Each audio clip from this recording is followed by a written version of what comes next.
जय हिंद स्टूडेंट्स, आज हम पढ़ेंगे द्रव्यमान संरक्षण का नियम। द्रव्यमान संरक्षण के नियम और कुछ इसके एग्जाम्पल देखेंगे।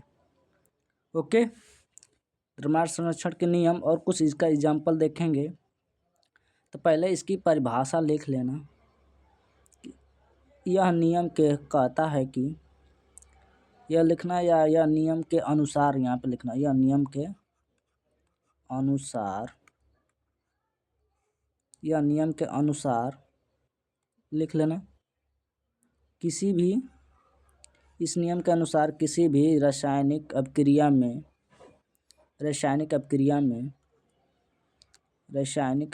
में द्रव्यमान न तो उत्पन्न होता है और न ही नष्ट होता है। अभिकारकों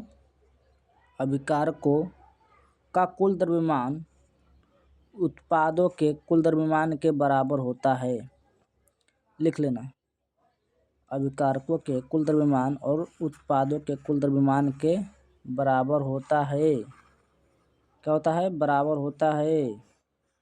जैसे में उदाहरण में जैसे पानी बनता है, क्या होता है? अभी दिखा रहे,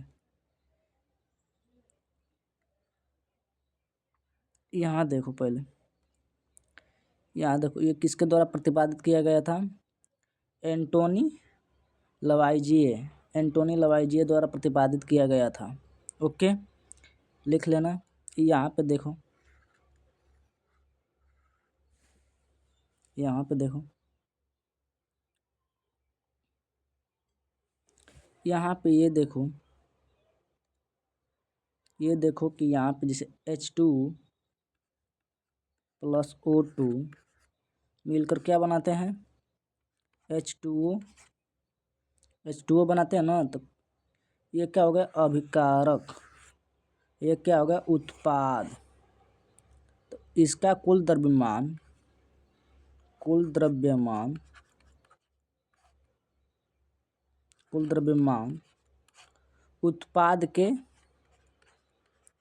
उत्पाद के द्रव्यमान के बराबर होगा। इसके बराबर होगा। ये सब दोनों मिलकर संतुलित करना आपको तो समझाया गया होगा 10 में 9 में, जैसे आप संतुलित कर रहे हैं। अब कुछ इसके उदाहरण देख रहे हैं। एग्जाम्पल में देखो, उदाहरण, लकड़ी का जलना। क्या है? लकड़ी का जलना। तो लकड़ी के जलने में क्या होगा? बताओ। एक लकड़ी होगी, तो लकड़ी जलेगा। इसमें क्या है? वायु भी है। ये मानते हो ना, वायु है, कुछ जल होगा, कुछ गैसे वायु में जो भी गैस होंगी। ओके, यहाँ पे क्या होता है? लकड़ी जलने पर राख और धुआं और गैस CO2 और जलवाष्प बनता है। इसको जलाने पर क्या होता है? ये तो राख में परिवर्तित हो जाता है।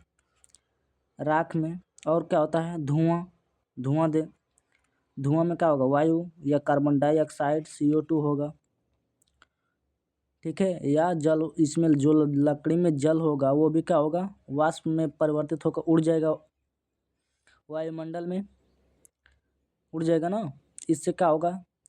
इसकी लकड़ी का कुल द्रव्यमान बराबर क्या होगा? धुआं के, जिसे धुआं हो गया, गैस हो गया, CO2 या जल, और प्लस में राख, इसके कुल द्रव्यमान के बराबर होता है। ओके, बराबर होता है।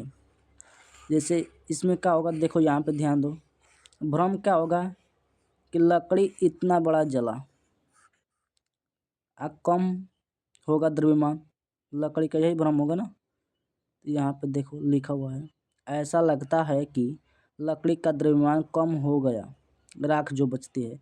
अब तो वास्तव में क्या होगा? राख प्लस गैसों का कुल द्रव्यमान प्लस लकड़ी और ऑक्सीजन के द्रव्यमान के बराबर होता है। जैसे गैस वातावरण में मिल जाता है, ये तो आप जानते हैं। इसके अनुसार क्या होगा? ऊर्जा संरक्षित रहेगा।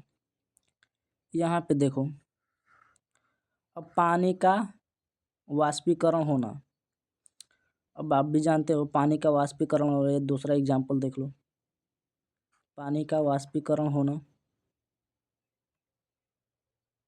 इसमें क्या होगा, ये भाप, पानी का गर्म होकर भाप में भाप बन जाता है।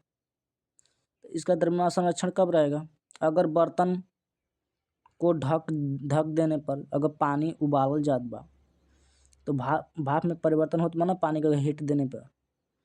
तो क्या होगा, यह भाप पानी में वापस बदल जाता है। आप किसी बर्तन के ऊपर ढक देते हो तो क्या होगा, भाप वापस में पानी में कन्वर्ट होता है ना, उसी को बोल रहा है ये क्या, खुले आसमान में छोड़ दोगे तो क्या होगा, पूरे वायुमंडल में चला जाएगा तो भी उसका द्रव्यमान परिवर्तित नहीं होगा। आपका भी द्रव्यमान परिवर्तित नहीं होगा, आपका भी द्रव्यमान परिवर्तित नहीं होगा। ओके, आप पृथ्वी पर रहेंगे तो भी आपका द्रव्यमान वही रहेगा। या आप चंद्रमा पर चले जाएं, चंद्रमा पर चले जाएं तो भी आपका द्रव्यमान सेम रहेगा। क्या रहेगा, सेम रहेगा। ओके, कुछ मोस्ट इम्पॉर्टेंट महत्वपूर्ण बिंदुएं देख ले रहे हैं। यहाँ देखो, पहला क्या होगा, यहाँ देखो, यह नियम प्राकृतिक मूल सिद्धांतों में से एक है। और यह देखो, इसमें द्रव्यमान की अविनाशिता का नियम भी कहते हैं।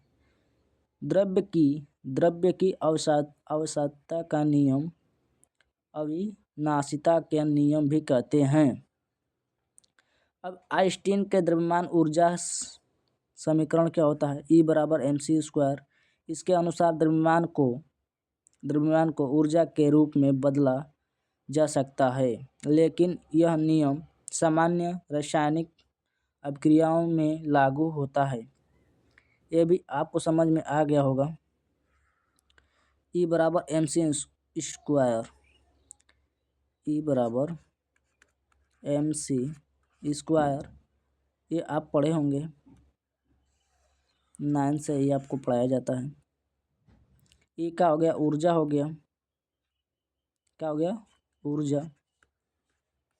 M का हो गया, द्रव्यमान हो गया, क्या हो गया, द्रव्यमान। 80 क्या होगा, प्रकाश की चाल। ठीक है, ये ऊर्जा को द्रव्यमान में बदला जा सकता है या द्रव्यमान को ऊर्जा में कन्वर्ट किया जा सकता है। ये किसके द्वारा दिया गया था, आइंस्टीन के द्वारा।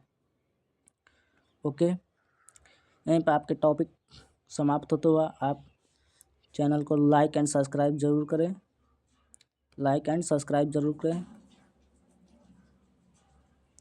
Thank you. जय हिंद, जय भारत।